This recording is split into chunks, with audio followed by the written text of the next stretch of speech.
கதிர் வந்துட்டு சுரேஷ் கிட்ட தன்னை அறிமுகப்படுத்திக்கிட்டு அங்கேருந்து கிளம்பி போன உடனே இங்கே சுரேஷும் என்னோட இதை நான் இங்கே தான் போலீஸ் ஸ்டேஷனில் இருப்பேன், நீங்கள் என்னை பாருங்கள் ஏதாவது பிரச்சனைனா அப்படின்னு சொல்லிட்டு அவரும் கிளம்பி போயிடுறாரு. சுரேஷ் வந்துட்டு வீட்டுக்கு போன நேரம் பார்த்து அங்கே எல்லாருமேவும் ஜாலியாக பேசிட்டு இருக்காங்க.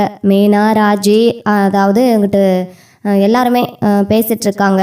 அப்போ தான் வந்துட்டு சுரேஷ் வராரு. என்ன சுரேஷ் இவ்வளோ லேட்டாக வந்திருக்கேன்னு சொல்லிட்டு சுரேஷோட அண்ணி மலர் கேட்குறாங்க. உடனே சுரேஷ் சொல்கிறாரு, வர்ற வழியில் சின்ன பிரச்சனை அண்ணி, அதான் கொஞ்சம் லேட் ஆயிடுச்சு அப்படின்னு சொன்ன உடனே என்ன அப்படி பிரச்சனை அப்படின்னு மீனா கேட்குறாங்க. அதான் ஒரு சின்ன பிரச்சனைன்னு சொன்னான்ல. ஆமாம், நான் வந்ததுலேருந்து கேட்கணுன்னே நினச்சிட்டு இருக்கேன். ஆனால் நீங்கள் என்ன எதுவுமே பேசவே மாட்டேங்கிறீங்க. நானும் பார்த்துட்டே இருக்கேன், மீனா நல்லா கலகலன்னு பேசிகிட்டு இருக்கா, ஆனால் நீங்கள் மட்டும் எதுவுமே பேச மாட்டேங்கிறீங்க அப்படின்னு ராஜிக்கிட்ட கேட்குறாரு. உடனே ராஜி சொல்கிறாங்க, அது கொஞ்சம் டென்ஷனாக இருக்கேன் அதான்.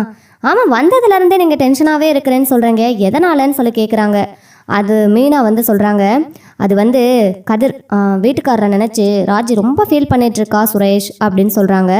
உடனே சுரேஷ் ஆமாம், மீனாவோட வீட்டுக்காரை நான் பார்த்தேன், ஆனால் உங்களோட ஹஸ்பண்டை காட்டவே இல்லையே, கதிருன்னு சொல்கிறீங்க, அப்படி உங்கள் ஹஸ்பண்டை நான் பார்த்தே ஆகணுமே அப்படின்னு சொன்ன உடனே ராஜி, அதான் சுரேஷ் கேட்குறாருல்ல, எடுத்து காட்ட வேண்டியதானே, எடுத்து காட்டு ராஜின்னு சொல்கிறாங்க. ஃபோட்டோவில் இருக்குது பார்க்குறீங்களா அப்படின்னு சொன்னோன்னே, பார்க்குறேனே காட்டுங்க, ரொம்ப கஷ்டப்படுத்திட்டு இருக்கிறாரு உங்களை அப்படின்னு சொல்லிட்டு ராஜிக்கிட்ட கேட்குறாங்க.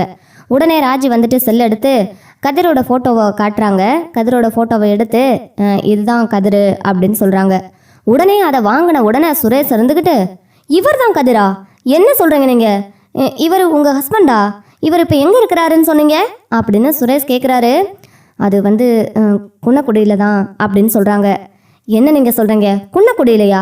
இப்போ நான் சொன்னேன்ல, இப்போ ஒரு பிரச்சனை நடந்துச்சு வழியில் வரும்போது, அதான் கொஞ்சம் லேட் ஆகிடுச்சின்னு அன்னிக்கிட்ட சொல்லிட்டு இருந்தேன்ல, அந்த பிரச்சனை நடந்ததேவும் இவர்னால தான் நான் லேட்டாகவே வந்தேன், இவர் குன்னக்குடியிலலாம் இல்லைங்க, இங்கே தான் சென்னையில் தான் இருக்கிறாரு அப்படின்னு சுரேஷ் சொன்ன உடனே, அக்கா பார்த்தீங்களா இவர் என்ன சொல்கிறாருன்னு, நான் அப்போவே சொன்னேன்லக்கா, அது அங்கே நிற்கிறது கதிர் தான், அங்கே இளநீ சாப்பிட்டுட்டு இருக்கிறது கதிர் தானே சொன்னேன்லக்கா, ஆனால் நீங்கள் தாக்கா கேட்கவே இல்லை. இப்போ பாருக்கா, கதிர் இங்கே தான் இருக்கான், இங்கே குன்னக்குடியில் இல்லாமல் என்கிட்ட போய் சொல்லிட்டு சென்னையில் தான் இருக்கான், என்கிட்ட ஏமாத்திட்டாங்க்கா, ஏதோ என்கிட்ட மறைக்கிறாங்க்கா அப்படின்னு ராஜி பதறாங்க. ஆமாம், அவங்க என்ன சொன்னாங்க, அவர் என்ன பிரச்சனை உங்களுக்கு தெரியும் அப்படின்னு ராஜி ரொம்ப பதட்டப்படுறாங்க. ஏங்க இருங்க ஒரு நிமிஷம், என்ன இவ்வளோ பதட்டப்படுறீங்க, நான் சொல்கிறேன் என்ன நடந்ததுன்னு, கொஞ்சம் பொறுமையாக இருங்க, ரிலாக்ஸாக இருங்க அப்படின்னு சுரேஷ் சொல்கிறாரு. என்ன நடந்ததுன்னு கொஞ்சம் சீக்கிரம் சொல்லுங்களே அப்படின்னு சொல்கிறாங்க. உடனே சுரேஷ் நான் அங்கே மீனாவோட ஹஸ்பண்டை விட்டுட்டு வந்தேன், வர்ற வழியில் பார்த்தா உங்கள் ஹஸ்பண்டை 4-5 பேர் போட்டு திட்டிகிட்டு இருந்தாங்க, என்னென்னு போய் விசாரித்தேன், அப்போ தான் மருந்தெல்லாம் வாங்கிட்டு போனார். அப்போ என்னென்னு பார்த்தா அவர் ஒரு வண்டி வந்திருக்கு, அதை கவனிக்காமல் இவர் அந்த வண்டியை உலட்டி விட்டதில் அவர் போய் கீழே விழுந்துட்டாராமா. அடியெல்லாம் எதுவும் படலை, இருந்தாலும் அங்கே கதிரை திட்டிகிட்டு இருந்தாங்க. நான் தான் போனேன், இது உங்கள் ஹஸ்பண்டுன்னு எனக்கு தெரியவே தெரியாது, நான் போனேன், அதுக்கப்புறம் அங்கே போயிட்டு பிரச்சனையை சால்வ் பண்ணிட்டு வந்துட்டேன். அப்போ தான் அவர்கிட்ட கேட்டேன், நீங்கள் யார் என்ன ஊர் அப்படின்னு சொல்லிட்டு. அப்போ தான் சொன்னார், அவர் என் பேர் கதிர், நான் இந்த குன்னக்குடின்னு சொன்னார். அப்போ தான் எங்கே போயிட்டுருக்குறீங்க, எதனால் இப்படி நடந்ததுன்னு கேட்கும்போது தான் அவர் சொன்னார், இந்த மாதிரி நான் மாத்திரை வாங்கிட்டு போயிட்டு இருந்தேன், என் மாமனாரை எங்கள் ஹாஸ்பிட்டலில் சேர்த்துருக்கேன், அவருக்கு கேன்சரு அப்படின்னு சொன்னார், அதனால தான் நான் சரி அவர் கொஞ்சம் டென்ஷனாக இருப்பாருன்னு நினச்சேன் அப்படின்னு சொல்கிறாங்க. மாமனார்னா அவங்க அப்பா தானே அப்படின்னு சொல்லி ராஜிக்கிட்ட கேட்ட உடனே ராஜி அப்படியே அழுகுறாங்க. ஆமாம், என்னோட அப்பா தான் கதிர், நிஜமாவே என் அப்பாவுக்கு கேன்சர் நான் சொன்னா அப்படின்னு சொல்கிறாங்க. என்னங்க நீங்கள் உங்கள் அப்பாவுக்கு கேன்சர்னு உங்களுக்கே தெரியாதா, என்ன சொல்கிறீங்க நீங்கள் அப்படின்னு சுரேஷ் கேட்குறாரு. நிஜமாலுமே எங்கள் யாருக்குமே தெரியாது, எங்கள் அப்பா கூடலாம் நாங்கள் பேச்சுவார்த்தையே கிடையாது, அப்புறம் எப்படி கதிர் அப்படின்னு சொல்கிறாங்க. அட, நீங்கள் வேற யாரையாவது பார்த்துட்டு சொல்கிறீங்க சுரேஷ் அப்படின்னு எங்கள் மீனா சொல்கிறாங்க. ஐயோ, நான் பார்த்தது இவரை தாங்க, இவர் பேர் கதிர் தானே, அதைத்தான் அவர் சொன்னார், கதிரவன்னு சொன்னார், அப்புறம் எப்படி நான் பேரை மாற்றி சொல்ல முடியும், ஆளையே நான் நேரில் பார்த்துட்டு வந்திருக்கேன் அப்படின்னு சொன்ன உடனே ராஜி கேட்குறாங்க, அப்படின்னா அந்த ஹாஸ்பிட்டல் உங்களுக்கு தெரிஞ்சிருக்கணும், அந்த ஹாஸ்பிட்டலில் நீங்கள் கண்டிப்பாக கதிர் இந்த ஹாஸ்பிட்டல் தான் சொல்லியிருப்பான். அங்கே என்னை கூட்டிகிட்டு போகிறீங்களா, அங்கே என்ன நடந்தது ஏது நடந்ததுன்னு நான் விசாரித்து பார்க்குறேன் அப்படின்னு ராஜி அழுகுறாங்க. வாங்க, தாராளமாக நான் கூட்டிகிட்டு போகிறேன், நான் போய் சொல்லலை, இவர் தான் உங்கள் ஹஸ்பண்டுன்னு எனக்கு தெரிஞ்சிருந்தா நான் வீட்டுக்கே கூட்டிகிட்டு வந்திருப்பேன்.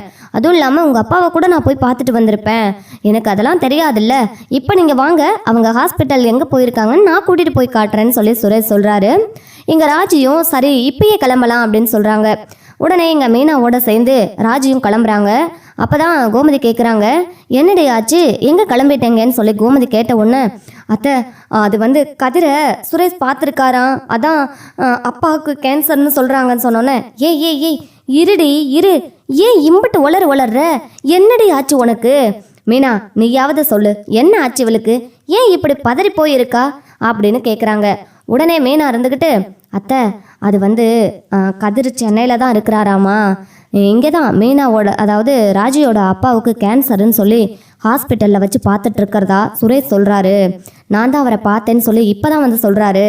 அதனால தான் ராஜி ரொம்ப பயப்படுறா, யாருக்கு என்ன ஆச்சுன்னு தெரியாமல் ரொம்ப ஒரே குழப்பத்தில் இருக்கிறா. அதான் அத்தை இப்போ போய் பார்த்தே ஆகணும்னு சொல்கிறா, அதான் கிளம்பிட்டுருக்கோம் அப்படின்னு சொன்ன உடனே, ஏண்டி அப்போ என்கிட்ட ஒரு வார்த்தை கூட சொல்லாமல் விட்டுட்டு போகணும்னு நினச்சிங்களா? தம்பி வாங்க தம்பி, நானும் பார்க்கணும் அப்படின்னு சொல்கிறாங்க. சரி வாங்கன்னு சொல்லிட்டு 3 பேர்த்தையும் கூட்டிகிட்டு சுரேஷ் கிளம்பி போகிறாரு. சுரேஷ் வந்துட்டு அவங்க 3 பேர்த்தையும் ஹாஸ்பிட்டலுக்கு கூட்டிகிட்டு போகிறாங்க. இந்த ஹாஸ்பிட்டல் தான், இதுக்கு நேராக தான் அவர் வந்து பக்கத்தில் வந்து ஹாஸ்பிட்டல்னால் இதுதான், இது ஒன்று தான் இருக்குது அப்படின்னு சொல்கிறாங்க. சொல்லிவிட்டு அப்போனா இந்த ஹாஸ்பிட்டலாக தான் இருக்குன்னு சொல்லிட்டு உள்ளே வந்து பார்க்குறாங்க.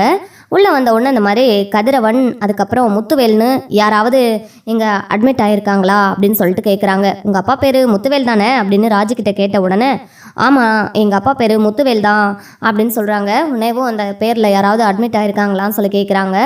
அப்போ தான் அங்கே வந்துட்டு, ஆமாம் முத்துவேல்னு அவர் வந்து அட்மிட் ஆகியிருக்காரு, அவங்களுக்கு என்ன ஆச்சு அப்படின்னு சுரேஷ் கேட்ட உடனே, அது வந்து நீங்கள் யார் சார்னு சொல்லி கேட்குறாங்க. நான் வந்து இந்த மாதிரி போலீஸ் அப்படின்னு சொல்கிறாங்க. உடனேவும் இந்த மாதிரி அவங்களும் சொல்கிறாங்க, இந்த மாதிரி அவங்களுக்கு கேன்சர் இருக்குது, அதனால் இன்றைக்கி தான் அவங்களுக்கு ஆப்ரேஷன் நடந்தது, அவர் இந்த நம்பர் ரூமில் இருக்கிறாருன்னு சொல்லிட்டு நான் அந்த ரூம் நம்பரை சொல்கிறாங்க.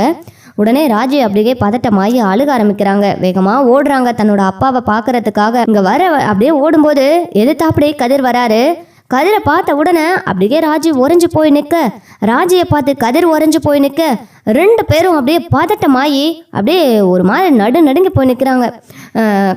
கதிரோட சட்டையை பிடிச்சி ராஜி குலுக்கி, என்ன ஆச்சு எங்கள் அப்பாவுக்கு, ஏன் நீ என்கிட்ட சரியாக பேசலை, இப்போ தான் தெரியுது நீ ஏன் என்கிட்ட பேசலைன்னு, எங்கள் அப்பாவுக்கு என்ன ஆச்சு கதிர், சொல்லு கதிர் அப்படின்னு சொல்லிட்டு சட்டையை பிடிச்சி இழுத்து இந்த மாதிரி கேட்குறாங்க. உடனேவும் கதிர் இருந்துக்கிட்டு, ராஜி அது வந்து உங்ககிட்ட நான் மறைக்கணும்னு நினைக்கல, அம்மா உனக்கு எப்படி இதெல்லாம் தெரியும் அப்படின்னு கேட்குறாங்க.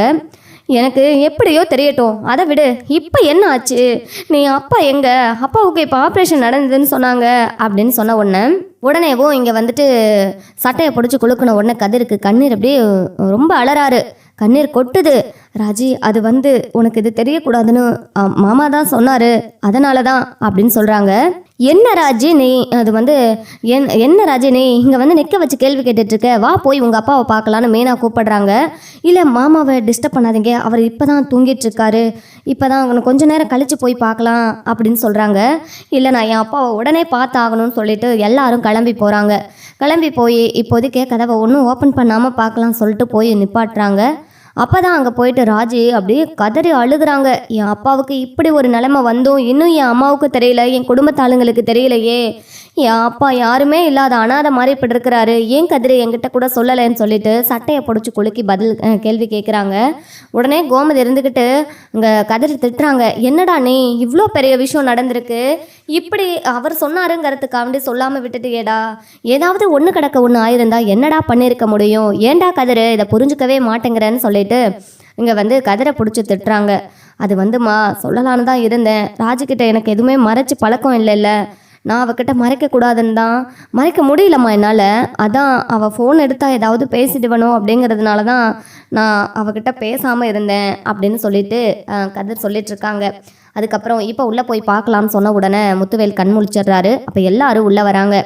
எல்லாரும் உள்ளே வந்த உடனே வேகமாக இந்த மாதிரி ராஜியை வந்து பார்க்குறாங்க. ராஜியை பார்த்த முத்துவேலுக்கு அப்படியே கண்ணு கலங்குது. போச்சு, என் பொண்ணுக்கு தெரிஞ்சிருச்சா, என்ன கதிர் இதெல்லாம் அப்படின்னு சொல்லிட்டு முத்துவேல் சொல்கிறாரு. அது நானாக எதுவும் பண்ணலை, உங்களுக்கு மருந்து வாங்கிட்டு வரதுக்காக தான் அங்கே நான் போயிருந்தேன். அப்போது போலீஸ் தான் இவர் தான் பார்த்துட்டாரு, இவர் வீட்டில் தான் இப்போ ராஜி தங்கியிருக்கா, அதனால தான் அவர் மூலமாக இங்கே வந்துட்டா.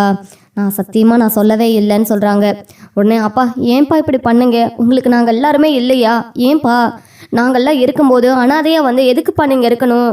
அப்பா இப்போ உங்களுக்கு நல்லா இருக்குல்லப்பா, எதுவும் ஆகலைல்லப்பா, நல்லாயிடும்ப்பா, இங்கே எதுக்கும் கவலைப்படாதீங்கப்பா, அதான் உங்கள் பொண்ணு ராஜி வந்துட்டேன்லப்பா, நீங்கள் முன்னாடி மாதிரி நீங்கள் நல்லபடியாக எழுந்திரிச்சு வந்துடுவீங்கப்பா, எதுக்கும் கவலைப்படாதீங்கப்பா அப்படின்னு சொல்லிக்கிட்டு அழுகுறாங்க. உடனேவும் என்னம்மா நீ இவ்வளோ அழுகுற, வேணாண்டா ராஜி, அதெல்லாம் ஒன்றும் இல்லை, அப்பாவுக்கு நான் நல்லா தான் இருக்கேன், அழாத முதல்ல அப்படின்னு சொல்கிறாங்க. அதுவும் இல்லாமல் இங்கே நான் பெத்த மகனாக இருந்திருந்தா கூட என் மகன் இந்த அளவுக்கு என்னை கவனிச்சிருப்பானான்னு சொல்ல முடியாது. ஆனால் என் மருமகன் அந்த அளவுக்கு என்னை பார்த்துக்கிட்டான், பெத்த மகன் போல் அவன் என்னை பார்த்துக்கிட்டான். உனக்கு நாங்களே தேடி கல்யாணம் பண்ணி வச்சுருந்தா கூட இந்த அளவுக்கு ஒரு நல்ல மாப்பிள்ளையாக கட்டி வச்சிருக்க முடியாது. ஆனால் இப்படி ஒரு நல்ல பையனை நீயா தேர்ந்தெடுத்திருக்க, அதுக்கும் முழு காரணமேவும் என் தங்கச்சி தான், கோமதியால் தான் உனக்கு இப்படிப்பட்ட ஒரு நல்ல வாழ்க்கை கிடச்சிருக்கு. உங்கள் எல்லாத்தையும் நான் எதிரியாக நினச்சிருக்கிறேன், ஆனால் முதல் தடவையாக உன் மகன் எனக்கு புரிய வச்சிருக்கான், கதிர் தான் எனக்கு எல்லாமே புரிய வச்சிருக்கான்னு சொல்லிட்டு இங்கே முத்துவேல் வந்துட்டு கோமதியை கூப்பிடுறாங்க. அண்ணே அண்ணே, நான் செஞ்சதெல்லாம் தப்பு தானே, நான் ராஜிக்கும் இங்கே கதிருக்கும் கல்யாணம் பண்ணி வச்சதெல்லாம் தப்பு தான், ஆனால் அவங்களே புரிஞ்சு நடந்துக்கிட்டாங்கங்கும்போது நீங்கள் எல்லாரும் கோவப்பட்டீங்கல்லண்ணே. சரிண்ணே, இப்போ அதெல்லாம் விடுங்க, இப்போ உங்கள் உடம்புக்கு பரவாயில்லையான்னு சொல்லிட்டு கேட்குறாங்க. அதெல்லாம் பரவாயில்ல, நல்லா இருக்கேன், நீங்கள் போய் எப்பவும் போல் உங்கள் வேலையை பாருங்கள், எல்லாரும் இப்படி நிற்கிறது எனக்கு ஒரு மாதிரியாக இருக்குன்னு சொல்கிறாங்க. உடனே கதிர் வந்து கூட்டிகிட்டு போயிட்டு, அம்மா நீங்கள் கிளம்புங்கம்மா, நான் பார்த்துக்கிறேன் மாமாவை, இவ்வளோ நாள் நான் தானே பார்த்துக்கிட்டேன், எதுவும் ஆகாது, நான் நல்லபடியாக பார்த்துக்கிறேம்மான்னு சொல்லிட்டு எல்லாத்தையும் அனுப்பி வைக்கிறாரு.